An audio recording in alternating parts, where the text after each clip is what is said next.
Una de las tentaciones que todo el mundo tiene es idealizar el pasado e imaginar espectáculos y recordar épocas doradas que pasaron en nuestras vidas o en la vida del mundo en general, cuando todo era mejor de lo que es ahora. Bien, la nostalgia no es lo que solía ser, pero los cristianos hacen lo mismo.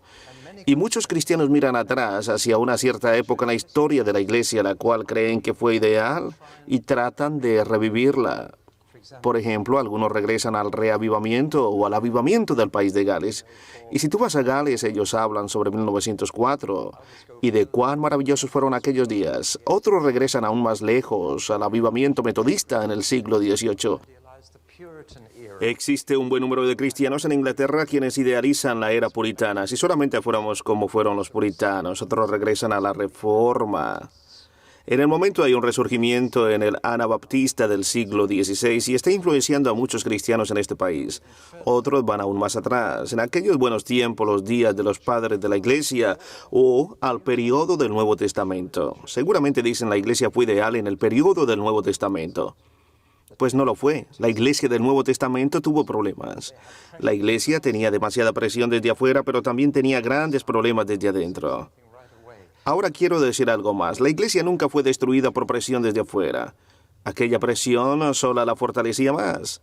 Los problemas de adentro son los que pueden destruir la Iglesia. Cuando vamos a las cartas de Pablo, a los Corintios, vamos a una iglesia con grandes problemas. Pablo no encontró ninguna otra iglesia con más problemas que la iglesia de los Corintios. Pero gracias a Dios por esos problemas. Sin ellos no habríamos tenido la oportunidad de leer estas dos cartas maravillosas. No habríamos tenido 1 Corintios 13, aquella inigualable canción de amor. No habríamos tenido tampoco 1 Corintios 15, el cual es el más temprano relato del Nuevo Testamento sobre la aparición del Señor resucitado, el cual ocurrió mientras muchos de los testigos estaban vivos todavía. Este evangelio existió mucho más temprano que cualquiera de los 4 evangelios, así que, como ves, no habríamos tenido nada de esto. Ellos estaban profundamente divididos, sostenían fiestas, camaraderías, seguían a diferentes ministerios, tenían la peor clase de moralidad, lo cual era públicamente conocido. Se sabía no solamente en la iglesia, sino en todo Corinto, que en esta iglesia había un hombre viviendo en pecado con su madre, o posiblemente su suegra, pero ciertamente manteniendo una relación prohibida a la cual aún los paganos hubieran condenado. Ellos se emborrachaban en la mesa del Señor, se mofaban del pan y bebían del vino antes de que los demás recibieran la comunión. Y caían borrachos, así que para el tiempo en que la congregación llegaba, lo que habían eran miembros de la iglesia borrachos alrededor de la mesa de comunión. ¿Puedes imaginarte esto? Tú y yo habríamos cancelado tal iglesia, habríamos dicho que no es buena, no se acerquen a ella. Pablo no lo hizo. Él no los canceló ni los destruyó. Él quiso llevarlos a una mejor posición. Ellos tenían toda clase de feminismos agresivos. Pues bien, no hay nada nuevo bajo el sol. Bien, entonces ahora miremos a las iglesias de Corinto, pero creo que deberíamos ver la ciudad primero. Su posición, que no solamente afectó a la ciudad en sí, sino que también afectó profundamente a la iglesia. Corinto está ubicada en un angosto canal, el cual junta la tierra principal de Grecia con los Filipones, y hay una pronunciada franja de tierra allí. Los barcos invariablemente venían por este canal, y si eran barcos grandes, los descargaban en Corinto y la carga era llevada a unas pocas millas más dentro de la ciudad para cargar otro barco con destino al este. Los botes más pequeños eran sacados del agua y les hacían rodar a través del pequeño caminito y luego los soltaban al agua otra vez. Los barcos no llegaban directamente allí por ser esta una parte muy peligrosa del mar Mediterráneo. Es como el Cabo de Hornos y es realmente peligroso, mejor evitarlo, especialmente en las tormentas de invierno. Para evitar el dar la vuelta al cabo, los barcos que llegaban aquí o llevaban su carga a través del canal o los botes eran manejados a través del canal y los regresaban al agua. Así que Corinto era un puerto clave. La verdad es que Corinto estaba más o menos a 2 millas del mar y tenía su propio puerto. Licium, aquí, existía un muro que dividía 2 ciudades, 2 millas hacia arriba del puerto de Corinto para proteger el camino hacia el puerto. Justo afuera de Corinto había un cerro, el cerro de Acrocorinthus, y desde la cima de aquel cerro el cual estaba ubicado a solamente 2.000 pies de altura, pero desde aquel cerro se podía divisar Atenas, a una distancia de 40 millas. Ahora bien, me gustaría poner un sentido paralelo a las ciudades del mundo antiguo con las ciudades de hoy. Esto es Edimburgo, lo cual es Glasgow.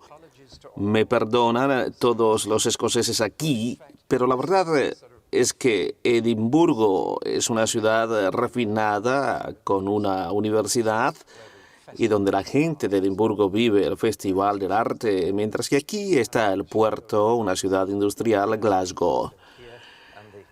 Así que, bueno, Atenas y Corinto eran realmente ciudades rivales. Y así como Escocia estaban como en un angosto trozo de tierra que unía una parte de la ciudad con la otra. Eso te da una idea del lugar. Algunos arqueólogos han descubierto un gran negocio en Atenas y en Corinto, especialmente desde el terremoto de 1858, lo cual nos revela de la existencia de algunas ruinas. Bueno, olvidemos esto por el momento. Esta es la calle principal de Corinto, tal como era en los días de Pablo. Y aquí ellos encontraron el bema, el juicio, donde Pablo fue enjuiciado. Encontraron toda clase de cosas allí, incluyendo la sinagoga judía, así que ellos realmente revelaron algo horrible y cada cosa concuerda con los acontecimientos de Lucas en el libro de los Hechos. Hay un cerro de 2.000 pies de alto desde el cual se puede divisar Atenas a una distancia de 40 millas. El puerto queda en este mismo camino. Ahora, en la actualidad, por supuesto, ya no se maneja barcos a mano. Este gigantesco barranco ha sido cortado a través del canal de los Corintos y una línea oceánica pueden casi juntarse si cruzas por el este del Mediterráneo. Bien, puedes ir a través de este canal ahora. Nero intentó cortar el canal cuando regresó en el día de Pablo, pero falló. Y no fue sino hasta el siglo XIX que este profundo corte fue realmente hecho para que coartara al norte de Grecia de los palapeneses. De manera que este es el antecedente. Otra cosa que necesitamos saber es que esta realmente fue la segunda ciudad de Corinto. Habían dos ciudades, la primera existía hace mucho tiempo y era muy pudiente, pero terriblemente pagana. Adoraban, por ejemplo, a Poseidón, el dios del mar, y sobre todo a Afrodita. Tenían un templo gigante aquí originalmente, el cual tenía 2.000 sacerdotisas, las cuales eran verdaderamente prostitutas. Supongo que la alabanza era bastante emocionante en aquellos días. Tú simplemente ibas y te comunicabas con el sacerdote y te puedes imaginar el efecto que se producía. Aparte del hecho de ser un puerto de navegantes, creo que el resto está sobreentendido. Decir que una mujer era de Corinto era llamarla prostituta, y para que las Corinthians llegaran a ser verbo en inglés, eso significa tener sexo promiscuo. Así era la reputación que tenían. Era una ciudad dañada. Incidentalmente, el lugar de todas esas sacerdotisas iba a afectar la iglesia de Corinto porque las mujeres querían hacer cosas que los hombres estaban haciendo, y el antecedente nos explica en gran manera el por qué Pablo se concentra en la relación de hombre y mujer en la correspondencia con los corintios. Bien, aquella ciudad fue destruida. Era una ciudad dañada, fue destruida y los romanos la destruyeron 150 años antes de Cristo. Y luego más tarde, mucho antes de que Cristo llegara, ellos la reconstruyeron y la repoblaron con habitantes muy diferentes, principalmente de hombres libres, lo cual significa ex-esclavos, quienes habían comprado su libertad o la habían ganado de alguna manera. Así que los que prehabitaron la ciudad eran esclavos, o habían sido esclavos mejor. Pero nuevamente, a causa de su posición, hicieron mucho dinero, llegaron a ser ricos y otra vez se convirtió en un puerto inmoral. Lo que nos dice que habían muy pocos nobles o gente educada. Estaba llena de autoenriquecidos, negociantes. Bien, esto también afecta a los miembros de la iglesia de Corinto. Pablo dijo a los miembros de la iglesia: no hay muchos nobles entre ustedes, no muchos nacieron ricos, ustedes son gente bien ordinaria. Ustedes vienen del fondo de la sociedad, y lo eran, pero no eran pobres, eran buenos negociantes. Eran ricos, habían hecho bastante dinero, pero eran gente que había salido del fondo con sus propios esfuerzos. los que habían sido esclavos ahora negociando en el puerto. Aquel antecedente es muy importante. Ambos, el antecedente social y el antecedente moral, se introdujeron en la iglesia. El esnovismo es bastante regado entre aquellos que no nacieron ricos. ¿Sabes lo que digo, no? Aquellos que han trepado la escalera social por medio de su propio esfuerzo tienden a ser la peor clase de esnovistas, ¿verdad? Y creen que están en esa alta posición porque lo han hecho por su propio esfuerzo.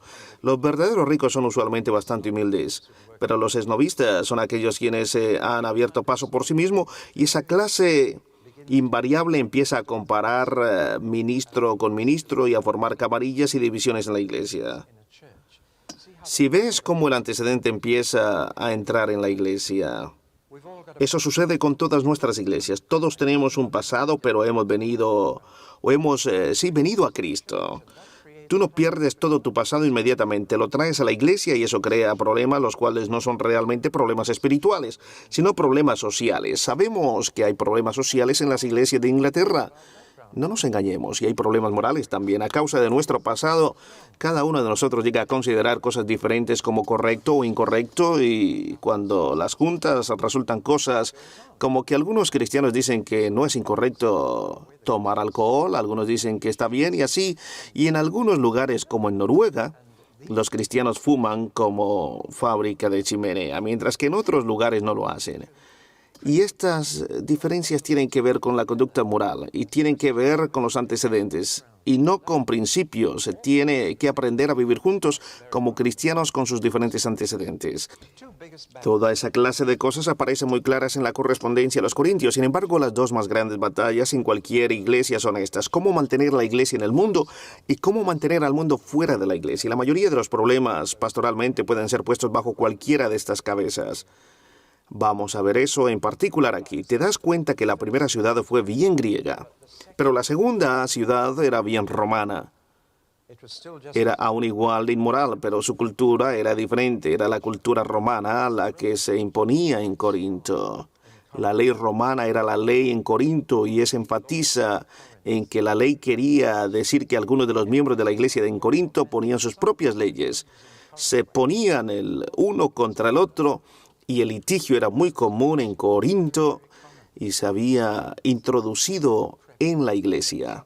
Así que lo que había era miembros de la iglesia llevando a corte a otros miembros de la iglesia, denunciándose unos contra otros, y esto nos recuerda a una comunidad hecha por sí misma, con gente que había escalado y con dinero hecho a base de sus propios esfuerzos. Ahora tenemos una nueva complicación. No solamente existían estas dos ciudades aquí, sino que Pablo escribió 4 cartas a la ciudad que existía en su tiempo y solamente tenemos 2 de ellas. Y voy a complicar mucho sus mentes, diciéndoles que la primera carta a los Corintios es realmente su segunda carta a los Corintios, y la segunda carta a los Corintios es realmente su cuarta carta a los Corintios. Y lo que sabemos de ellas es que nos alegra el haberlas perdido. Una de ellas fue una carta muy rápida, la cual más tarde Pablo quizás se arrepintió el haberla escrito. Él reconoce que escribió deprisa y que la escribió apresuradamente, y la otra era muy agresiva. Él mismo reconoce que fue un poquito muy fuerte, así que hemos perdido la carta más agresiva y la carta más apresurada. Pero déjame intentar ponerlo todo junto para ti, si es que podemos, pero va a ser un poco complicado. Pablo verdaderamente visitó la ciudad por 3 ocasiones, la primera, segunda y la tercera. Pero escribió 4 cartas. La primera carta, la segunda carta, la tercera y la cuarta. Y mientras tanto enviaba delegados a la iglesia con sus cartas para intentar arreglar las cosas. Primero envió a Timoteo con la segunda carta, la cual es nuestra primera de Corintios, ¿verdad? Que es complicado. Si solamente escribes 2 en lugar de 1 y 4 en lugar de 2, estás en lo correcto. Bien, Pablo envió a Timoteo con la carta. Creo que Timoteo era demasiado tímido y dejó a la iglesia en peor estado del que la encontró. Regresó y lo que reportó a Pablo es: están peor que nunca, no respondieron a mi pedido. Tito, por el contrario, era más fuerte. Eso lo veremos cuando estudiemos las cartas de Timoteo y a Tito. Tito tenía carácter fuerte mientras que Timoteo era tímido, así que Pablo, después de que la visita de Timoteo falló, envió a Tito, y Tito tuvo éxito en resolver problemas y trajo mejores noticias. De manera que había un constante ir y venir. Ya ves, para este tiempo ya Pablo había salido de Corinto y estaba bien ocupado en otros lugares. Había ido a Jerusalén, ahora había regresado a Éfeso e iba a Corinto, y este tráfico continuaba. Casi corriendo hizo su primera visita. Luego de haber salido, se quedó por 18 meses y consiguió que la iglesia se restableciera. Pero fue una iglesia con problemas desde el principio.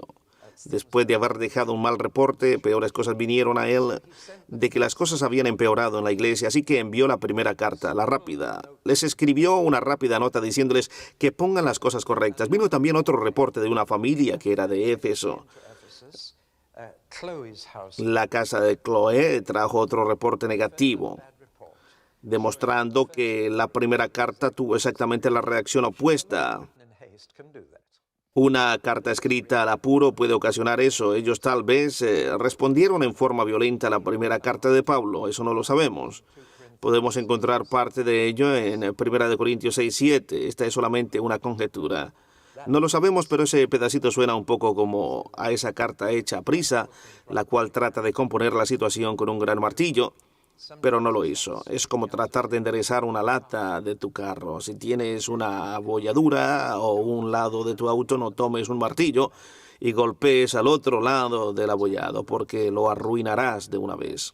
Tienes que dar pequeños golpecitos alrededor de la abolladura y gradualmente seguir golpeando con dirección al centro hasta que quede enderezado. De otra manera podrías hacer más mal que bien. Bien, Pablo intentó con el martillo más grande y no funcionó. Así que, como la familia de Chloe trajo un mal reporte, él les envió una carta, o quizás recibió una carta traída por 3 de ellos, y esta carta tenía muchas preguntas que ellos tenían para Pablo. Querían preguntar sobre dones espirituales, querían preguntar sobre matrimonio y divorcio. Pero no querían preguntar especialmente sobre sus problemas. Es interesante. La gente siempre viene a ti con preguntas, pero no con problemas. ¿Sabe lo que digo? Así que la familia de Chloe había traído el reporte de los problemas, y Estefanas, Fortunato y Acaico habían traído una carta con preguntas para él. Y lo que hizo fue envió lo que nosotros conocemos como la primera carta con Timoteo, y esa carta de Pablo a los Corintios, traída por Timoteo, trataba de ambas las preguntas y los problemas sobre los cuales la familia de Chloe había hablado, y así es como tenemos primera entonces de Corintios. Cuando vas a través de primera de Corintios tienes que decidir ahora, ¿es esta una respuesta a una de sus preguntas o Pablo está ocupado con los cuentos que esta familia le había traído? Bien. Aquella primera carta fue enviada y luego un reporte regresó a Pablo, los cuales estaban peor que antes. Hablemos sobre el cuidado de todas las iglesias. Pablo los visita por segunda vez, pero esta visita fue un desastre y casi todo resultó mal. Como ven, Pablo también tenía sus problemas, lo mismo que nosotros, y todo le resultó mal. Así Pablo tuvo que salir. Como no pudo hacer nada bien, mejor se fue. Y así es como envía su tercera carta con Tito. Y esta tercera carta la hemos perdido, a menos que la tengamos en el final de 2 de Corintios, capítulos 10-13. Esa es una posibilidad, puesto que es una sección fuerte de la segunda carta, fuerte de verdad. Pablo recurrió al sarcasmo, y como todo profesor de escuela, cuando estás desesperado recurren al sarcasmo. Es la tentación de todo profesor ser sarcástico con sus alumnos. Pero de todas maneras, aquella tercera carta fue con Tito. Pero Tito era muy bueno para resolver problemas. Pablo casi siempre dejaba a Tito para que resolviera los problemas. Él parece que tenía esa firmeza para decir cosas sin sentido. Ya no tiene cosas sin sentido ahora, pongámoslas bien. Timoteo era muy tímido. Él dijo, por favor, déjenos intentar poner las cosas en orden. Pero Tito dijo, vamos nosotros, no vamos a soportar más de esto, déjenos arreglar las cosas, y las arregló. Pero ahora vino un reporte desde Corinto que las cosas estaban muchísimo mejor, por lo cual Pablo se alegró, tanto que envió otra carta con Tito. Y esta es la que llamamos 2 de Corintios.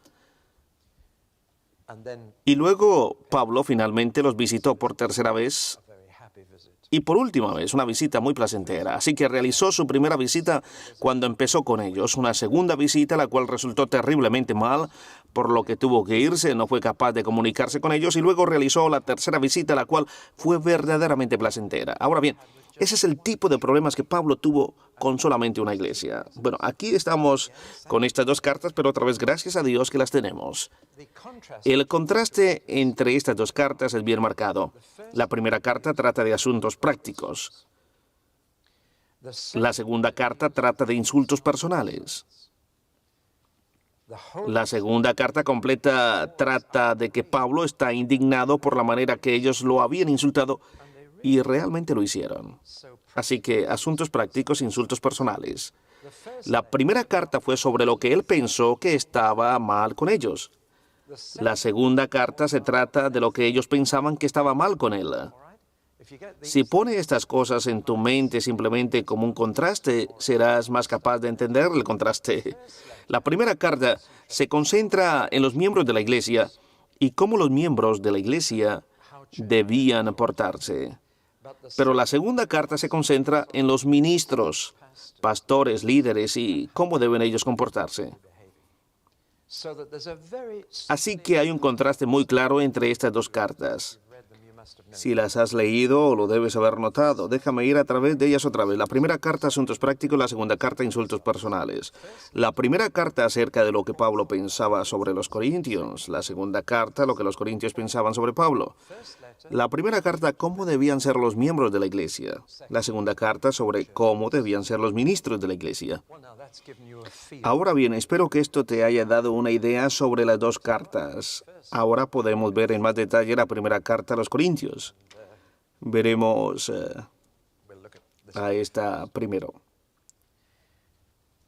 Empecemos a ideárnosla. Y esto es como un sándwich o un emparedado.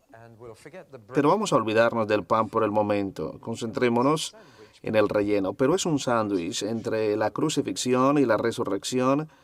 Y empieza con la cruz y termina con la resurrección. Ahora olvídese de ello por un momento. Veamos lo que hay en la mitad. He dicho que Pablo estaba tratando con dos cosas. La primera era el reporte de la familia de Cloé sobre lo que estaba mal y en segundo lugar sobre la carta traída por tres hombres llena de preguntas. Así que hay una mezcla en la mitad del emparedado o del sándwich entre Pablo tratando con los problemas que le habían sido reportados y Pablo contestando aquellas preguntas que habían venido en la carta.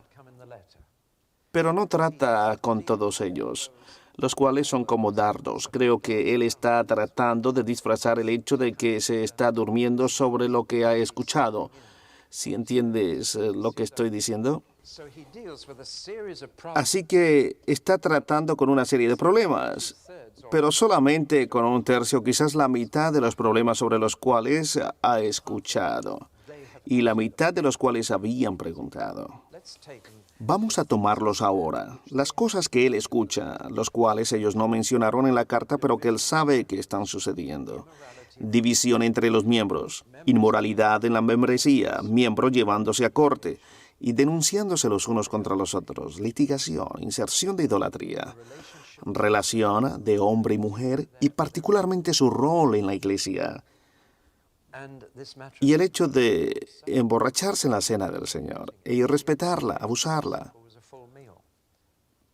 Ya ves, en aquellos días la cena del Señor era una comida completa y sería muy bueno si todavía fuera así de vez en cuando en nuestra iglesia. En nuestro Guildford celebramos la comunión donde tenemos una comida completa y en cada mesa para cada cristiano había una copa y un pedazo de pan y al final de la comida la pasábamos alrededor de la mesa.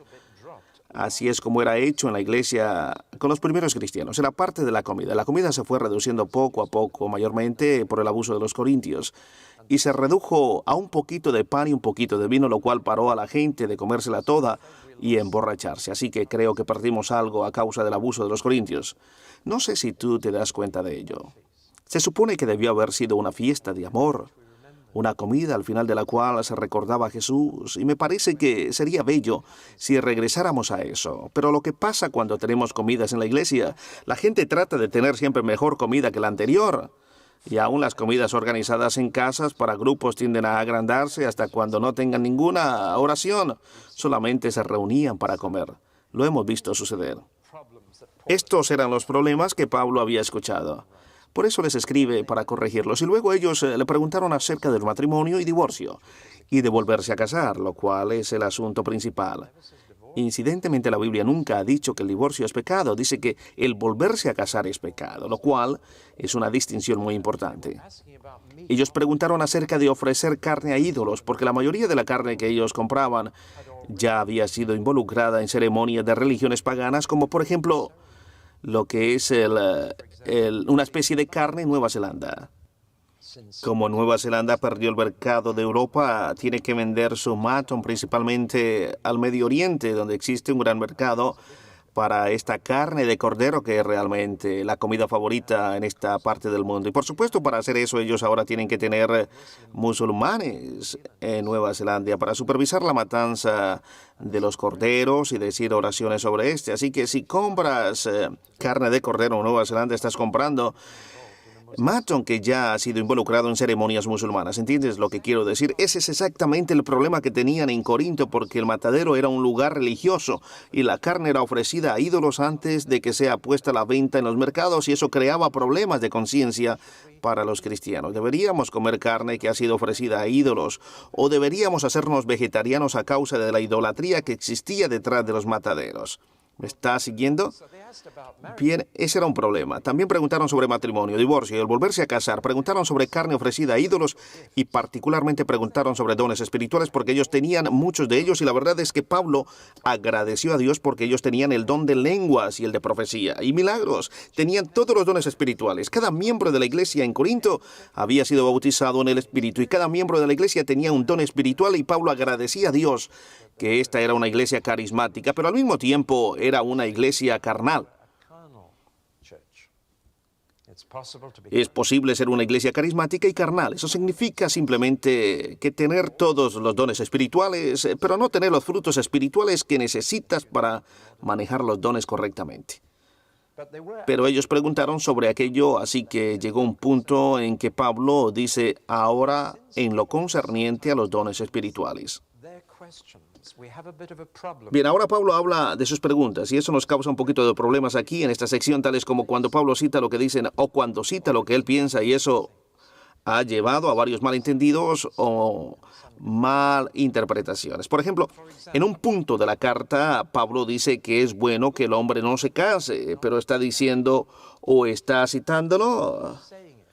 Si lees la oración completa, dice: ahora, sobre los problemas que ustedes escribieron, está bien que un hombre no se case. ¿Sí ves? Esto puede significar que estaban diciendo, no es verdad que está bien que un hombre no se case, porque la verdad es que Pablo realmente quiere dar un punto de vista muy alto sobre el matrimonio.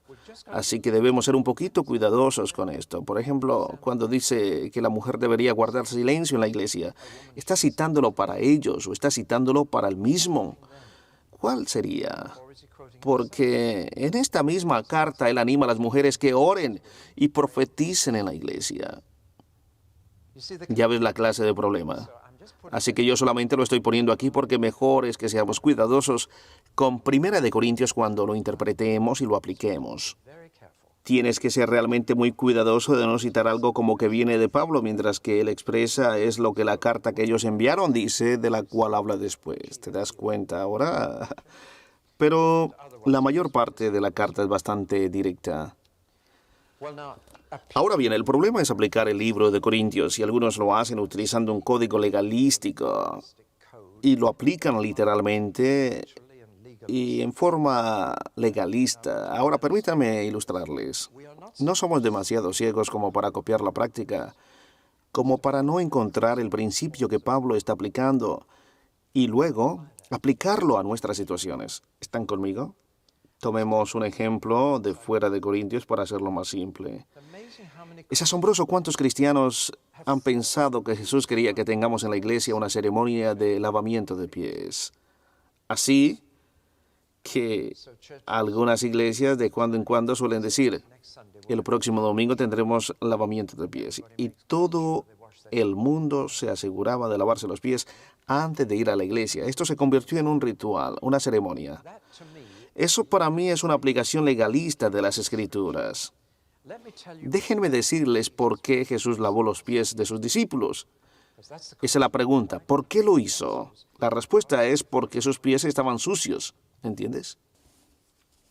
Eso es por lo que lo hizo, porque en aquellos días se usaban sandalias en caminos polvorientos. Y cuando llegabas a una cena, tus pies estaban calientes, pegajosos, malolientes y sucios. Y no los podías esconder bajo el mantel porque tenías que reclinarte y recostarte en tu codo izquierdo y comer con tu mano derecha, así que tenías que poner los pies cerca de la cara de la otra persona. De manera que lo primero que necesitaba el próximo invitado antes de que ponga los pies bajo su cara es que tenga los pies limpios. Y en segundo lugar, el segundo esclavo de la casa tenía que sacar los zapatos y el otro esclavo lavaba los pies. Ese era el orden por mérito. Eso es lo que dijo Juan el Bautista. No soy digno de quitar la sandalia de sus pies, por ser un segundo esclavo en rango. Y bueno, Jesús lavó los pies de sus discípulos. Lo hizo porque sus pies estaban sucios, necesitaban estar limpios, y Él lo hizo para mostrar que un cristiano, un seguidor de Cristo, debería acogerse a la menor necesidad de servidores. Pero una ceremonia de lavamiento de pies no era lo que Él quería. El equivalente ahora sería ir y lavar los autos de cada miembro de la iglesia, porque son los autos los que se ensucian de camino a la iglesia. ¿Sí ves? Por copiar una práctica fielmente hemos perdido el principio y convertido en un ritual, lo cual tenía el objetivo de mostrar humildad en servirse el uno al otro, sin importar cuán sucio sea el trabajo que requería ser hecho. Ahora bien, tomemos 1 Corintios 11. ¿Deberían las mujeres usar sombreros? Aquí hay un típico ejemplo en donde los cristianos se enredan. Digamos en primer lugar, en 1 Corintios no hay nada acerca de sombreros. Esa palabra no ocurre. Esa palabra pone un velo sobre nuestros ojos. Y esa palabra solo ocurre una vez en todo el capítulo, y la oración en que aparece es esta. Las mujeres han sido dadas cabelleras largas en lugar de velos. No hay ni una sola oración que diga que las mujeres deberían usar un velo, mucho menos un sombrero. Es realmente sobre el cabello, y dice: el cabello de los hombres debería ser más corto que el cabello de las mujeres. Y habla más sobre hombres que tienen cabello de que las mujeres lo tengan corto. En palabras simples, el principio es que la persona sentada atrás de ti en la iglesia debe saber si está sentado tras un hombre o una mujer. El principio más profundo es que hombres y mujeres son diferentes, porque el pasaje real no es sobre sombreros o sobre cabellos, sino sobre cabezas. El principio simplemente es que cuando miras a un hombre deberías pensar en su cabeza, pero cuando miras a una mujer deberías pensar en su cabello. Y eso te dirá claramente la diferencia entre un hombre y una mujer. Y eso es como Dios siendo la cabeza de Cristo. Cristo es la cabeza de todo hombre, y el hombre es la cabeza de la mujer.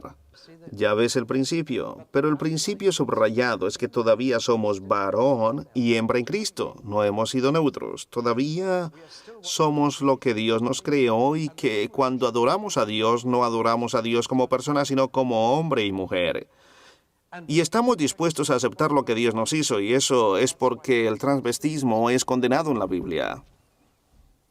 Cuando los hombres quieren ser como las mujeres y mujeres quieren ser como hombres, esto es una rebelión en contra de lo que Dios nos ha hecho, y que cuando adoramos a Dios como Creador, somos sus criaturas, y dejamos que esas diferencias sean vistas claramente. Así que los hombres dicen, yo soy feliz que soy un hombre, y la mujer, yo soy feliz de ser mujer. Alabado sea Dios, te adoramos juntos como hombres y mujeres. Ahora, nuestra sociedad, nuestra cultura dice que borremos toda diferencia entre hombres y mujeres. Y esto se está introduciendo y creando confusión en la iglesia porque no nos aceptamos como Dios nos ha hecho. De manera que el tema principal no es sobre sombreros ni sobre cabelleras. El tema principal es sobre cabezas y que las mujeres se cubran la cabeza con su cabello y que los hombres descubran su cabeza para que sea visto como cabeza y ella sea vista como el cabello y su gloria sea su cabellera. Si ves cómo nos hemos ido introduciendo en el pasaje quizás en una forma más fresca, en lugar de decir si las mujeres deberían usar sombreros, hemos ido a la base y la base es sobre quién es la cabeza. Esto es abiertamente demostrado en nuestra cultura en la manera más apropiada. Un africano me preguntó recientemente en mi país, dijo, las mujeres tienen el cabello tan corto como el de los hombres, crece muy ensortijadamente. ¿Qué debemos hacer? Dije, entonces ustedes deben tomar el principio y decir cómo puede ser demostrado claramente en la Biblia que somos hombres y mujeres. No somos neutrales. Ese es el principio. Es Dios quien nos hizo varón y hembra a su imagen, y nuestro mundo se está rebelando absolutamente en contra de aquella distinción que Dios hizo. Y necesitamos. Hombres y mujeres son diferentes. Gracias a Dios somos diferentes. No necesitamos el uno al otro. Somos el complemento, somos de igual valor y dignidad y de igual categoría ante los ojos de Dios, pero con diferentes roles, responsabilidades y funciones. Y es Dios quien lo hizo. Cuando adoramos a Dios no somos personas neutrales, somos hombres y mujeres. Y adoramos a nuestro Creador por habernos hecho así. Y agradecemos a Dios por cada uno.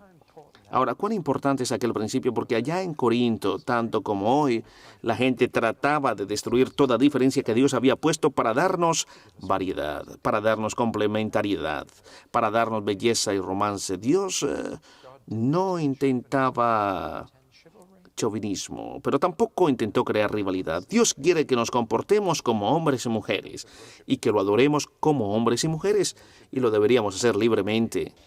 Y felizmente, demos gracias a Dios por hacernos como somos. Existe el principio. A veces ciegamente exclamamos, oh, aquella mujer está entrando sin usar sombrero. Existen dos maneras erradas de aplicar 1 Corintios 11, las cuales he visto suceder en las iglesias. Número 1, aplicar 1 Corintios 11 al cuerpo, pero no al espíritu. Así que una mujer usa un sombrero, pero usa pantalones también. ¿Sabes lo que quiero decir? He visto mujeres que usan fielmente sombreros en la iglesia quienes dominan a sus esposos y ellas han aplicado la palabra a sus cuerpos, más no a sus espíritus. ¿Me siguen? El ángulo opuesto, el extremo opuesto es aplicarlo a tu espíritu y no a tu cuerpo. Y eso es algo descabellado porque somos cuerpos. Nuestros espíritus están en cuerpos y eso nos dice que mientras mi espíritu reconozca la autoridad del hombre, estamos bien. No, tú deberías reflejarlo en la apariencia exterior porque el cuerpo es parte de ti y nosotros adoramos a Dios con nuestro cuerpo. Para adorar con nuestro cuerpo, bueno, es un sacrificio aceptable, así que se aplica al cuerpo y al espíritu. Que nosotros aceptemos el principio básico de autoridad y que debemos demostrarlo exteriormente para que los que nos miran sepan que somos hombres y mujeres de Dios. Bien, vamos a cerrar allí porque todavía tengo más que decir sobre 1 Corintios, pero pensé en tomar aquel ejemplo para demostrarles cómo podemos caer en aplicaciones legalistas de las Escrituras, en lugar de entender el principio como Pablo realmente lo está aplicando aquí y cómo podemos aplicar ese principio hoy.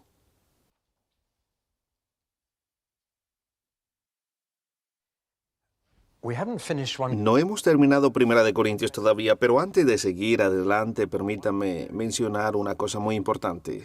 Puesto que había una ciudad en Grecia, aun cuando era básicamente romana, estaba en Grecia y era muy influenciada por el idioma griego. La manera de pensar de los griegos, la filosofía de los griegos, como todos nosotros en la civilización del Occidente, la manera de pensar que tenemos es griega. Democracia es una palabra griega. No hay democracia en la Biblia. Sin embargo, todos amamos la democracia y eso es griego. Los deportes vienen de los griegos. No hay nada sobre deportes en la Biblia. A excepción de una o dos ilustraciones de Pablo, no hay nada que te diga sobre deportes y ya sabemos que deporte es la religión de los hombres de este país, el cual viene de Grecia, de los olímpicos y muchas otras cosas nos vienen de los griegos. Y la peor cosa sobre la manera griega de pensar es que ellos siempre separan lo físico de lo espiritual. Nunca las pueden unir. Por lo tanto, no tienen lugar real para el cuerpo. Cuerpo y alma eran dos cosas separadas. Y temo que la manera de pensar cristiana ha tomado esa idea griega de que nuestro trabajo es salvar almas. Bien, el hebreo nunca pensó de esa manera. El hebreo pensaba en una persona como una persona completa, cuerpo, alma, juntos, una sola cosa. Para ellos el alma era un cuerpo que respiraba, lo cual es el origen de SOS, salve nuestras almas, lo cual significa salve nuestros cuerpos. Esta es la manera de pensar de los hebreos. Así que el problema real, tras muchos otros en Corinto, era su manera de pensar sobre el cuerpo, de que de alguna manera no estaba conectado con el alma. Y entrando en algo como de super espiritualidad, que son solo cosas del alma y de lo que sucede en el interior, mientras que el cuerpo es tan parte de mí como mi espíritu. Dios creó los dos y por eso es que los griegos creen que cuando muere tu cuerpo se desintegra y tu alma queda libre. Ellos hablaban del alma inmortal y cuerpo inmortal, mientras que la manera de pensar de los hebreos es exactamente lo opuesto. Ellos creen que tenemos alma mortal y necesitamos un cuerpo inmortal. Así que cuando lo mortal pone algo de inmortalidad, entonces la muerte es consumada en victoria. El cuerpo es muy importante. El cristiano no cree en la inmortalidad del alma, lo cual es griego. Nosotros creemos en la resurrección del cuerpo, lo cual es hebreo, y esta es su actitud hacia el cuerpo, lo cual no la pudieron corregir tras muchas preguntas. El cuerpo y el alma las mantienen separadas. Así que los griegos hicieron una de estas tres cosas con sus cuerpos. O lo complacían y decían, no importa lo que hagas con tu cuerpo, eso no afectará a tu alma. O lo ignoraban y trataban de llevar una vida libre de deseos físicos, algo como ascetismo, o idealizaban sus cuerpos y construían estatuas de cuerpos perfectos.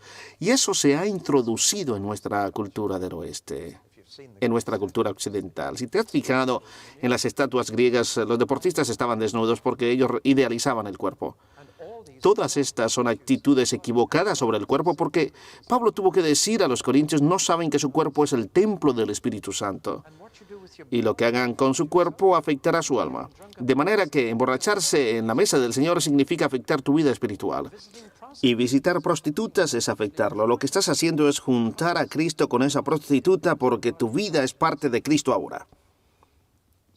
Ya ves, esa era su actitud hacia el cuerpo, lo cual no lo tenían bien, por eso tenían tales problemas al creer en la resurrección, porque se trata del cuerpo. Hasta ahora la gente tiene problemas en comprender los principios sobre el cuerpo, cuando nuestros cuerpos son parte de lo que Dios nos hizo. En el libro de oración de los judíos hay una hermosa oración para decirla cuando vas al baño. Y solamente es alabando a Dios que tu cuerpo está trabajando bien y agradeciendo a Dios por el alivio que da a tu cuerpo para sentirse mucho mejor. Aleluya.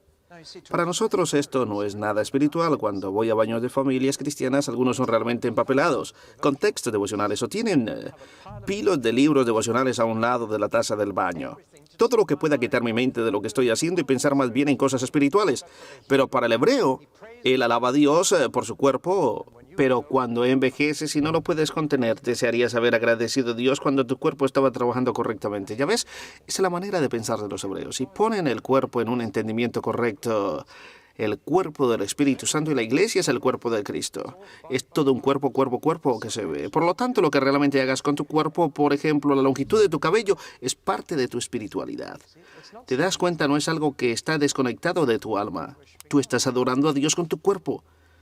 A través de todo lo que hemos hablado, encontramos esta actitud errónea sobre el cuerpo causando los problemas y, por supuesto, los dones espirituales, a causa de que muchos evangélicos tienen esta manera griega de pensar. No pueden tratar con los dones espirituales que afectan al cuerpo y sentir que la alabanza debería ser en lo interior. Adorar a Dios con tu cuerpo cuando no está conectado. Levantar tus manos, por ejemplo, es extraño. Deberías adorarlo con tu alma y verás cómo resulta. El hablar en lenguas es algo que sucede a tu cuerpo, es algo exterior. Pero lo tenemos tan a la manera griega que todo tiene que ser interno y espiritual. Hacer algo con tu cuerpo durante la adoración no es espiritual. Sí lo es para los hebreos. Los hebreos levantaban sus manos a Dios, ellos danzaban ante el Señor. Para ellos el cuerpo era para ser ofrecido a Dios, pero nosotros preferimos ponernos de pie.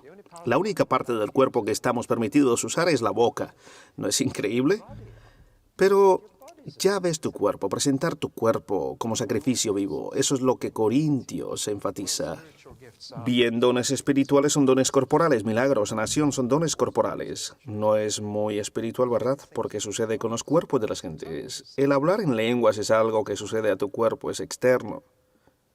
Bien, he dicho porque como pudiste haberte dado cuenta desde el principio, su principal problema es que ellos no sabían qué hacer con sus cuerpos.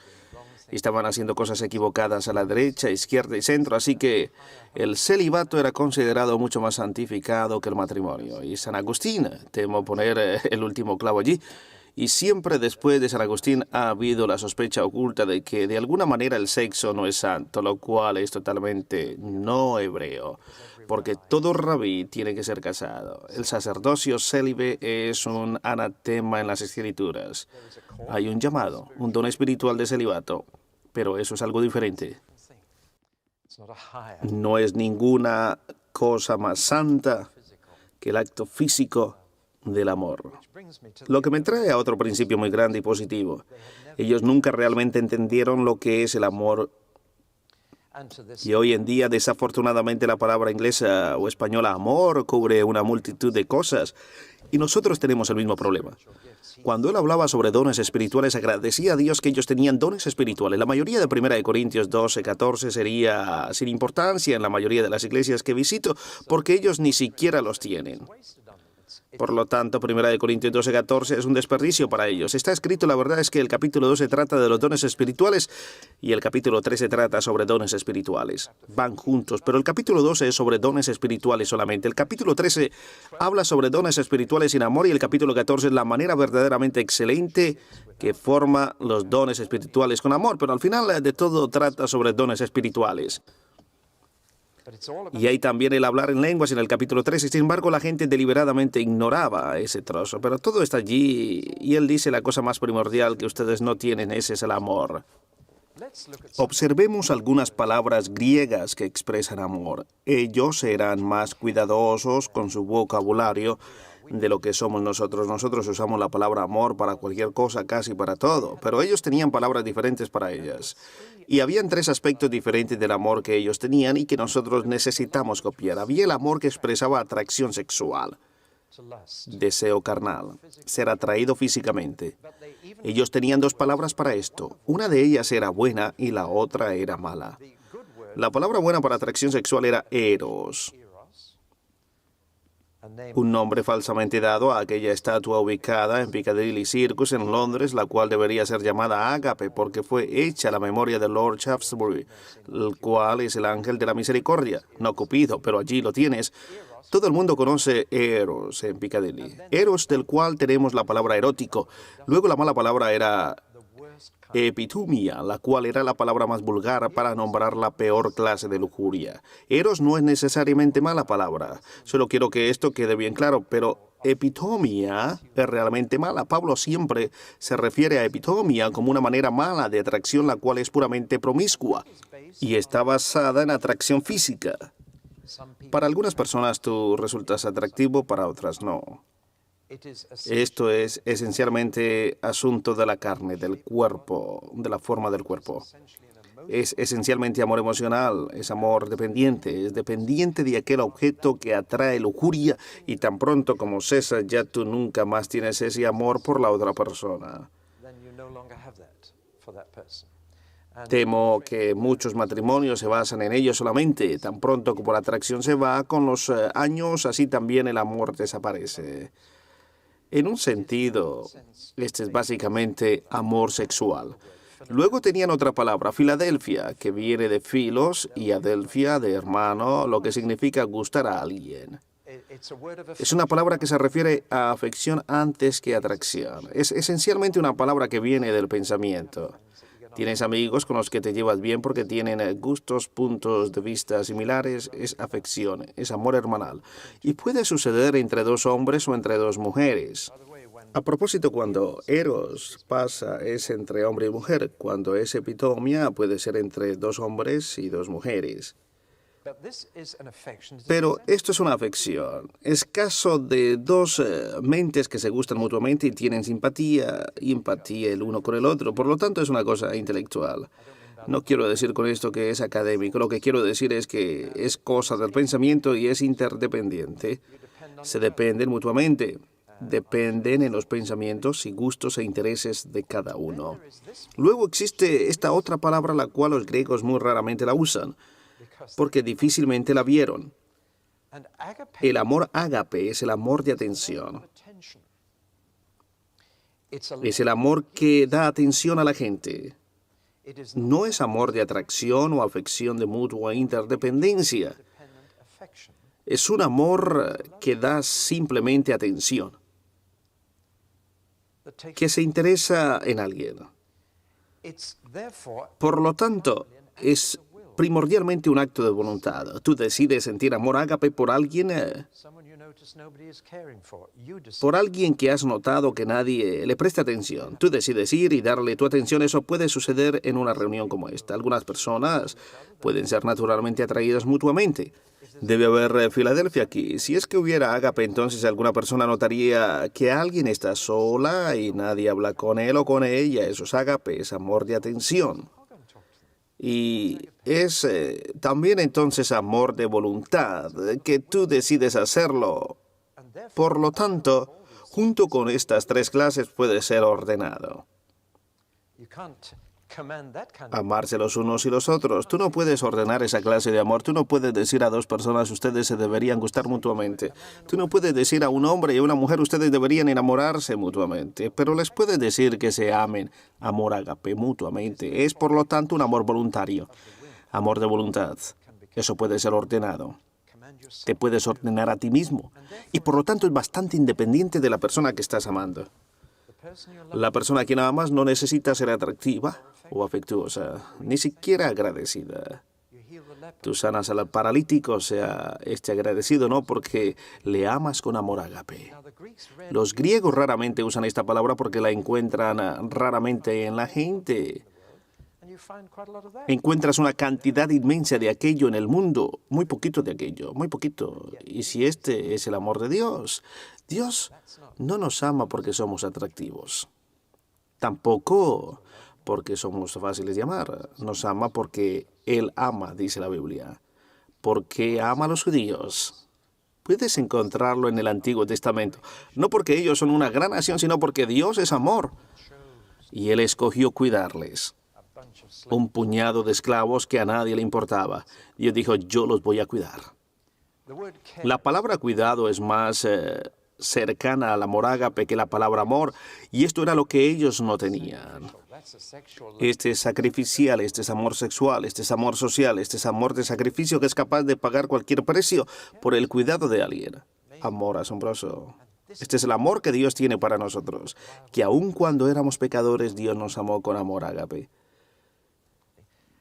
Y esto introduce una nueva dimensión del amor, el cual se está perdiendo en la iglesia. Inevitablemente se separa cuando aparezcan los dones espirituales. La razón por la cual muchas iglesias han sido divididas en cosas carismáticas es precisamente la pérdida del amor ágape. No son los dones espirituales que la dividen, sino la pérdida del amor ágape. Puesto que el amor ágape es amor de sacrificio, el amor ágape no es pretencioso, el amor ágape no se envanece, no es orgulloso, no es egoísta, no es jactancioso. El amor ágape no dice yo tengo un don, el amor ágape no piensa que es mejor que nadie más.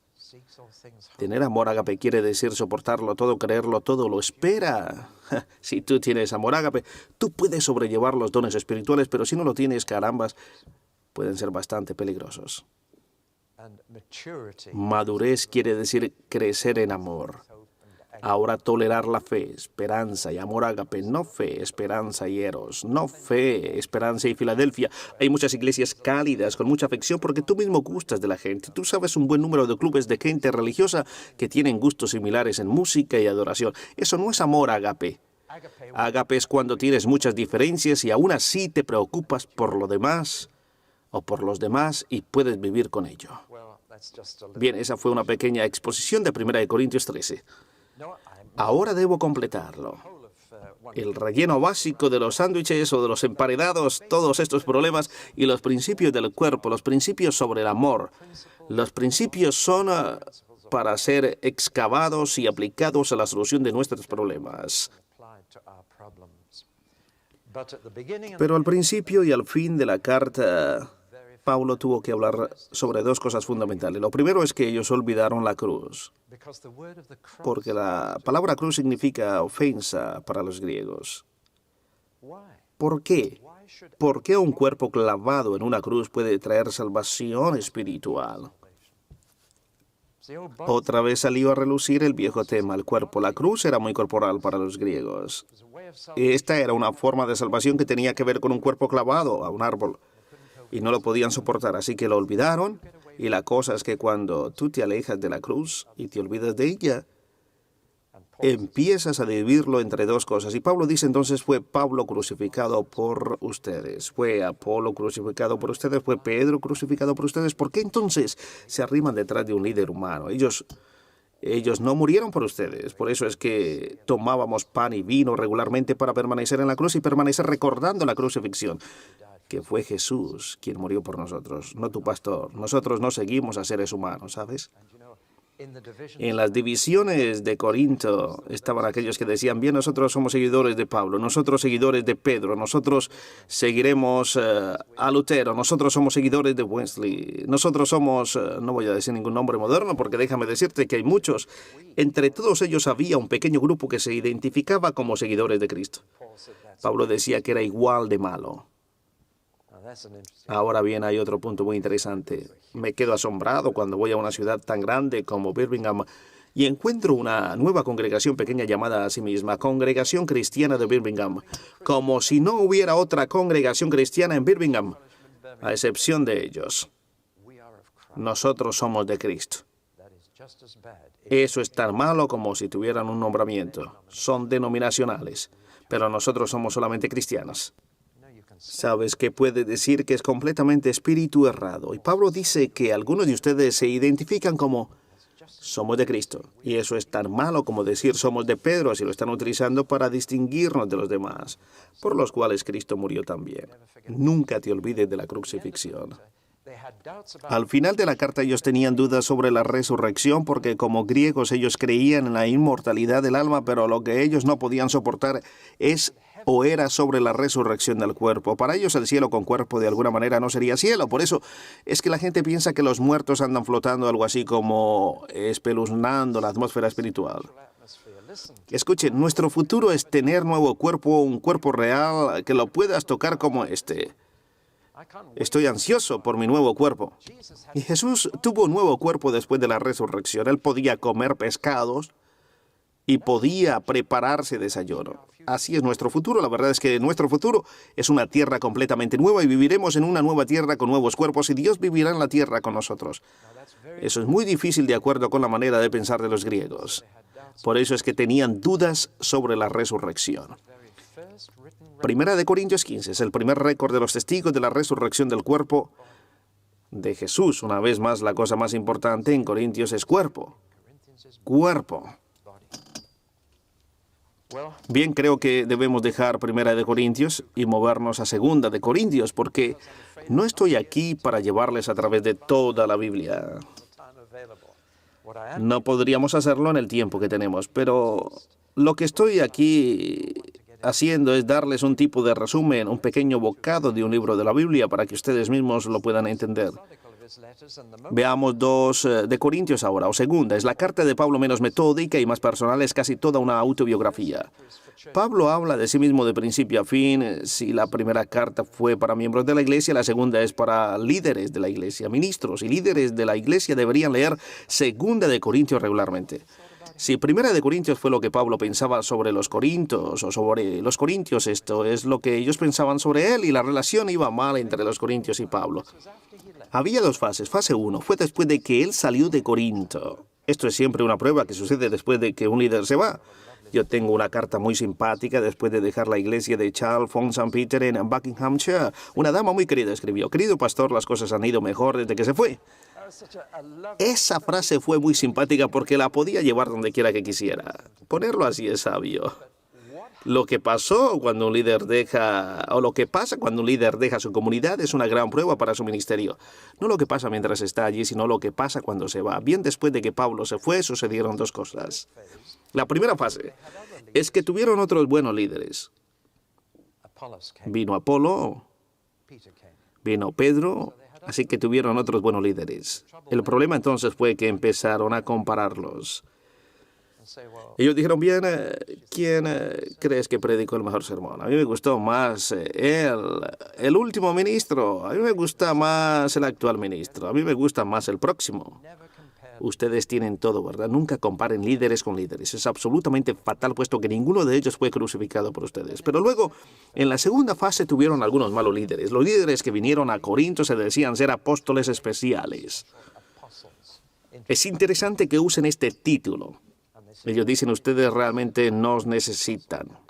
Realmente necesitan un apóstol para cubrirlos, así que nosotros hemos venido para ser un apóstol. Lo mismo sucede hoy en día. Estos líderes vienen y critican a sus predecesores. Para parecer importantes, menospreciaban a Pablo. Esté atento con los líderes que critican a su predecesor. Esté siempre atento de aquellos que, menospreciando a otros, quieren sobresalir. Esto sucede ahora y sucedió en Corinto. Estos apóstoles especiales vinieron y se tomaron la iglesia. Y lo que decían sobre Pablo era terrible. Ahora, Segunda de Corintios reflexiona en estas dos fases. La primera parte de Segunda de Corintios refleja las críticas que se hicieron sobre Pablo. Vamos a ver algunas de ellas. Primera de Corintios refleja algunas comparaciones de Pablo con otros líderes, mientras que Segunda de Corintios refleja a estos malos líderes, los cuales no solamente fueron comparados con Pablo, sino que menospreciaron a Pablo oficialmente, diciendo algo así como él no los llevó lo suficientemente lejos. Nosotros somos los verdaderos apóstoles y los llevaremos a través de todo el camino. Ellos acusaron a Pablo de ser inconstante, de que siempre cambiaba sus planes, de ser cobarde, que prefería escribir que visitarlos, que cuando estaba presente era tímido, decían que era audaz cuando les escribía, pero cuando los tenía cara a cara era muy diferente. Ellos lo criticaban por no tener ningún testimonio, ni acreditaciones, ni cartas de recomendación. Ellos vinieron con títulos universitarios. Esto se llama barrer la iglesia con títulos. Pero vinieron con calificaciones que pudieron haber sido puestas en cuadros y colgadas en la pared. Tú sabes, todo ese tipo de cosas. Y decían que Pablo no tenía calificaciones ni ninguna carta de recomendación. Por eso es que Pablo en 2 de Corintios dice que yo no necesito carta de recomendación. Ustedes son mi carta de recomendación. Yo he escrito mi ministerio en ustedes. Y eso te dice que la prueba de acero del ministerio de un hombre no es sus calificaciones académicas ni sus entrenamientos, sino la clase de gente que produce. Esa es la prueba del ministerio de un hombre. Le acusaban de ser reservado y menos que franco. Lo acusaban de ser distante, de no ser cuidadoso. ¿Te acuerdas de Tesalónica? Bien, aquí resultó el mismo tipo de críticas. Ellos lo acusaron de no ser un orador público. Eso es demasiado fácil de hacer. Recuerdo a un hombre en la esquina de Hyde Park, en Londres, con una caja de letras, y él no sabía que la letra H estaba en el alfabeto, por cuanto no podía coordinar sus palabras. Su gramática era horrible. 2 estudiantes universitarios se detuvieron allí para criticar al hombre diciendo, escucha su gramática, ¿no es horrible? Pero uno de ellos fue confesado y llegó a ser un gran ministro. Un ministro muy famoso cuyo nombre te puede ser familiar. La mala gramática de este hombre fue lo que le sacó de la crítica, pero ya ves, es fácil criticar a una persona por no ser un orador pulido. Y sabes la peor cosa que dijeron sobre Pablo. ¿Lo podrás creer? Ellos decían, a propósito, Pablo no cobraba nada. Ellos decían que eso era prueba de que era un mal orador. Él pudo haber cobrado un buen honorario. Y por supuesto en Grecia no había televisión, lo que existían eran filósofos, viajeros, y mientras más caros sean los honorarios, tú sabes, los honorarios de la señora Thatcher después de una cena y todo lo demás, mientras más caros eran tus sueldos, más grande era tu reputación como orador. Bien, Pablo no tenía ningún honorario, así que de hecho no era muy buen orador. Tenía que ofrecerse gratuitamente o nadie lo habría escuchado. Ellos realmente lo dijeron y Pablo se encontró con todas estas críticas, pero se defendió con una muy sincera y tierna apelación. Los primeros 7 capítulos son escritos con el corazón. La sinceridad de esos capítulos. Él dijo, sí, por supuesto, yo no cobré honorarios. Quería que ustedes tengan el Evangelio gratuitamente. Dijo, el trabajo de todo hombre debe ser probado, sea este de pasto, paja, rastrojo o piedras preciosas. Dijo, a todo el que me siga, sean cuidadosos de cómo construyen. Yo pongo la base, la cual es Jesús, y lo que ustedes construyan en ella será probado. Y otra parte de tu trabajo será quemada y no quedará nada de ello. Tremenda pasión en esta carta. Su corazón está descubierto y dice no. Y me abrí con ustedes. Oh, pero ustedes dicen que yo era tímido con ustedes. Lo fui cuando vine en aquella segunda visita. Está revelando su propia defensa. Algunas de sus más grandes declaraciones están en esta segunda carta. Me pregunto si puedo encontrar una o dos rápidamente. Aquí vemos una. Dice, estamos atribulados en todo, mas no angustiados. En apuros, mas no desesperados. Perseguidos, mas no desamparados. Derribados, pero no destruidos. ¿Qué declaración esta, verdad? Aquí tenemos otra. Algunas de las más preciosas palabras para los ministros cristianos. Están aquí. Escuchen. Dice, no damos a nadie ninguna ocasión de tropiezo para que nuestro ministerio no sea vituperado. Antes bien, os recomendamos en todo, como ministros de Dios, en mucha paciencia, en tribulaciones, en necesidades, en angustias, en azotes, en cárceles, en tumultos, en trabajos, en desvelos, en ayunos, en pureza, en ciencia, en longanimidad, en bondad, en el Espíritu Santo, en amor sincero, en palabra de verdad, en poder de Dios, con armas de justicia, a diestra y a siniestra, por honra y por deshonra, por mala fama, por buena fama, como engañadores, pero veraces, como desconocidos, pero bien conocidos, como moribundos, mas he aquí vivimos, como castigados, mas no muertos, como entristecidos, mas siempre gozosos, como pobres, mas enriqueciendo a muchos, como no teniendo nada, mas poseyéndolo todo. Estas declaraciones son magníficas. No las puedes leer sin ser conmovido. Él está autodefendiéndose. Él no va a mentir sobre su ministerio. Bien, eso fue los capítulos 1-7, pero en comparación con capítulos 10-7, capítulos 10-13, son extraordinariamente diferentes. En lugar de defenderse a sí mismo, ahora ataca a otros, y en esta acusación es muy fuerte. Usa la ironía y el sarcasmo, porque ahora está tratando con estos falsos apóstoles quienes han llegado y se han apoderado hasta del prejuicio de la congregación. Y está muy lejos de ser tierno.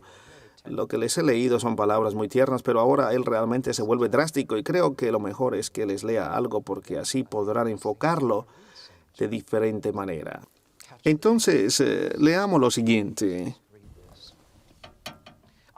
Ojalá me toleraseis un poco de locura. Sí, toleradme, porque os celo con celo de Dios, pues os he desposado con un solo esposo para presentaros como una virgen pura a Cristo.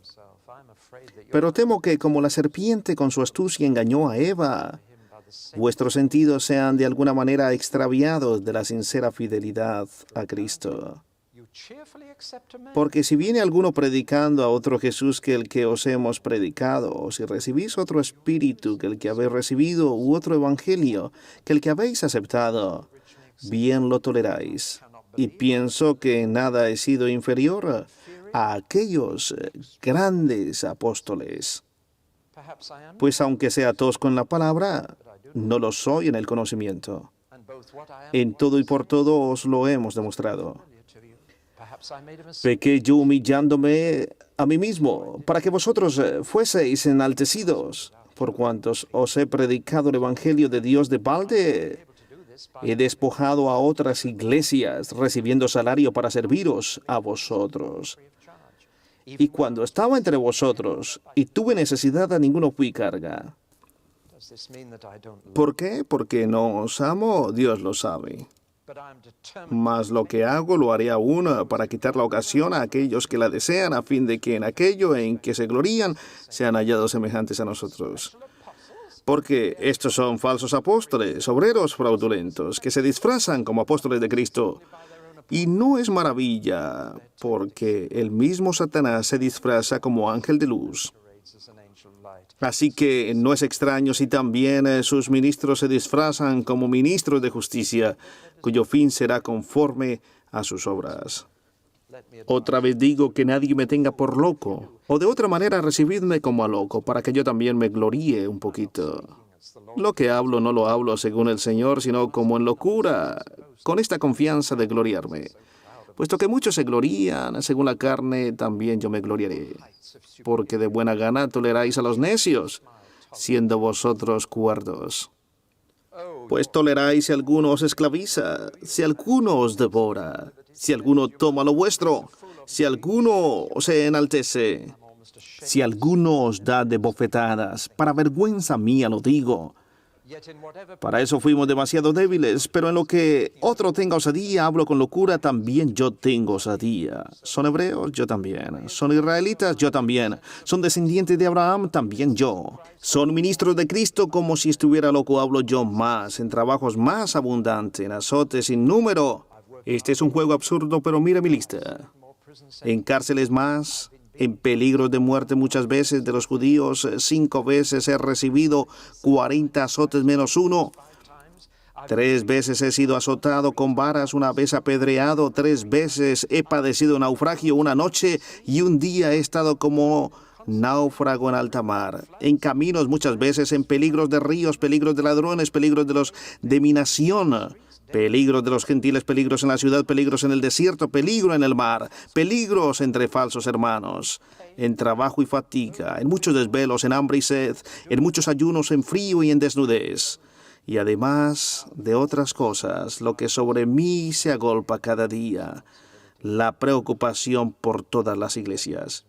¿Quién enferma y yo no enfermo? ¿A quién se le hace tropezar y yo no me indigno? Si es necesario gloriarme, me gloriaré en lo que es de mi debilidad. El Dios y Padre de nuestro Señor Jesucristo, quien es bendito por los siglos, sabe que no miento. Tienes que leerlo fuerte, sintiendo la pasión.